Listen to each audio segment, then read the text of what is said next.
Does the government subscribe to this view that Muslims as a group cannot be trusted and they think negatively? Third point, sir.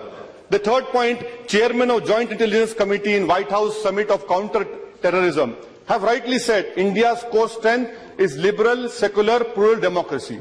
But I would like to know from the government that will this government, if it believes in secular, plural democracy, will it appeal against the trial court judgment of December 30 from the Mumbai trial court, which had given a leeway, a temporary leeway to the ruling party president? Will Kausar B, who's my sister, who was raped, drugged and murdered and her body was burned and thrown into a river, will this government, which talks about maximum governance, minimum whatever it is, will you appeal against that trial court judgment? I would like to know from the government through you, sir, when you talk about that Sabka Saath, Sabka Vikas is your basic tenet of your government, why is it? And when you talk about freedom of religion, February 17, Prime Minister's statement, freedom of religion, but within a week, his spiritual, his intellectual, his ideological guru made an obnoxious statement about a Nobel laureate. We want to know from you to the government, where does the truth lie? Does the truth lie with the Prime Minister of the Constitution? Does he still talks about Constitution? Or the truth lies with what his spiritual, ideological mentor, guru is saying? We want to know from the Prime Minister where the truth lies. Sir, the third point which I want to know from the government is, if what the Prime Minister says is right, he believes in freedom of religion, then what is happening in Kushinagar, Uttar Pradesh? 150 Muslim families have been forced to leave their house. Why? Because the good old person who's there. Sir, I want to know, why isn't this government able to control a cancer doctor, an oncologist who's spreading not his but his cancerous communalism throughout the country? Why is the government quiet on it?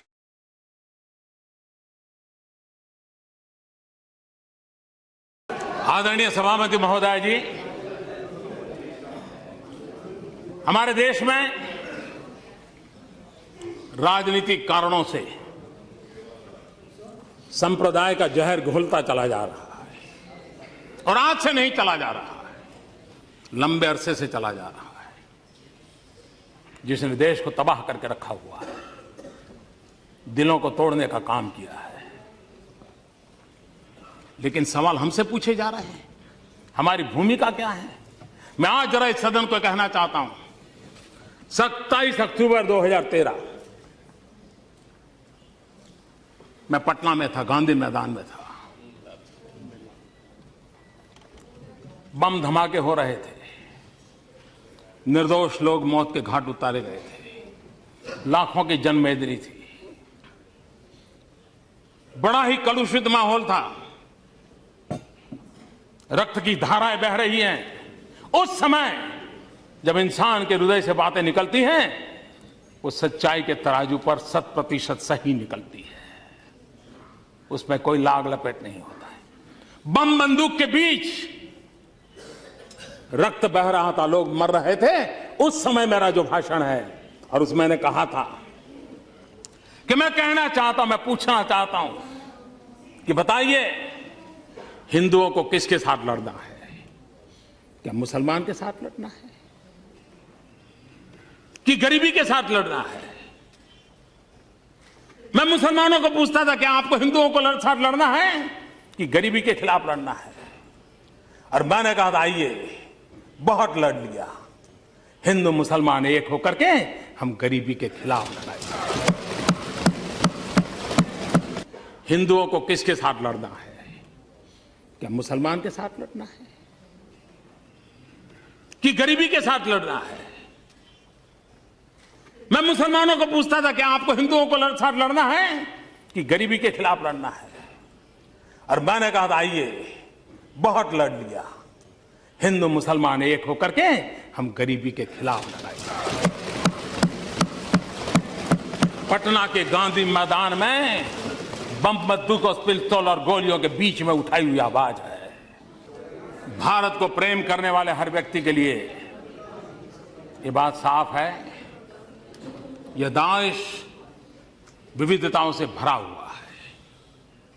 विविधता में एकता, यही हमारे देश की पहचान है, ये हमारी ताकत है।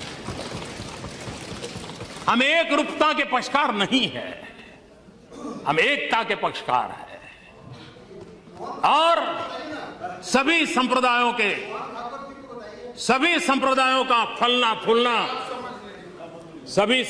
का फलना फूलना ये भारत की धरती पर ही संभव होता है। ये भारत की विशेषता है। और मैं ये कहना चाहता हूं कि हमारा जो संविधान बना है वो संविधान हजारों साल के हमारे चिंतन की अभिव्यक्ति है। हमारा जो संविधान बना है वो हमारे भारत के सामान्य मानवी की आशा आकांक्षाओं की प्रतिबिंबित करने वाला संविधान है। और इस संविधान के मर्यादा में रह करके देश चल सकता है। देश संविधान की मर्यादाओं के बाहर नहीं चल सकता है। किसी को भी कानून हाथ में लेने का अधिकार नहीं होता है। किसी को भी संप्रदाय के आधार पर किसी के साथ डिस्क्रिमिनेशन करने का अधिकार नहीं होता है। हर एक किसी को अपने साथ चलने का अधिकार है। और मेरी जिम्मेवारी है सरकार में बैठा हूं, सरकार कैसे चलेगी उसकी जिम्मेवारी है।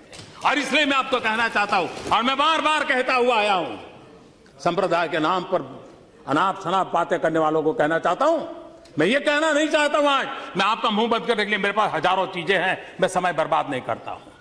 इसके लिए मैं समय बर्बाद नहीं करता हूं। लेकिन मैं आपको कहना चाहता हूं हमारा कमिटमेंट क्या है वो मैं आपको कहना चाहता हूं। मैंने बार बार कहा है मेरी सरकार का एक ही धर्म है। मेरी सरकार का एक ही धर्म है इंडिया फर्स्ट। मेरी सरकार का एक ही धर्म ग्रंथ है भारत का संविधान। मेरी सरकार की एक ही भक्ति है भारत भक्ति। मेरी सरकार की एक ही पूजा है 125 करोड़ देशवासियों का कल्याण। मेरी सरकार की एक ही कार्यशैली है सबका साथ सबका विकास। मेरी सरकार का एक ही धर्म है इंडिया फर्स्ट। मेरी सरकार का एक ही धर्म ग्रंथ है भारत का संविधान। मेरी सरकार की एक ही भक्ति है भारत भक्ति। मेरी सरकार की एक ही पूजा है 125 करोड़ देशवासियों का कल्याण। मेरी सरकार की एक ही कार्यशैली है सबका साथ सबका विकास। और इसलिए हम संविधान को लेकर के संविधान की सीमा में रह करके देश को आगे बढ़ाना चाहते हैं। हमारे यहां एकम सत विप्रहा बहुधा वदंती हमारा तत्व ज्ञान रहा। Truth is one says calls in a different way. सत्य एक है, विद्वान लोग उसको अलग अलग तरीके से कहते हैं। ये हम कहने वाले लोगों में से है। और इतना ही नहीं,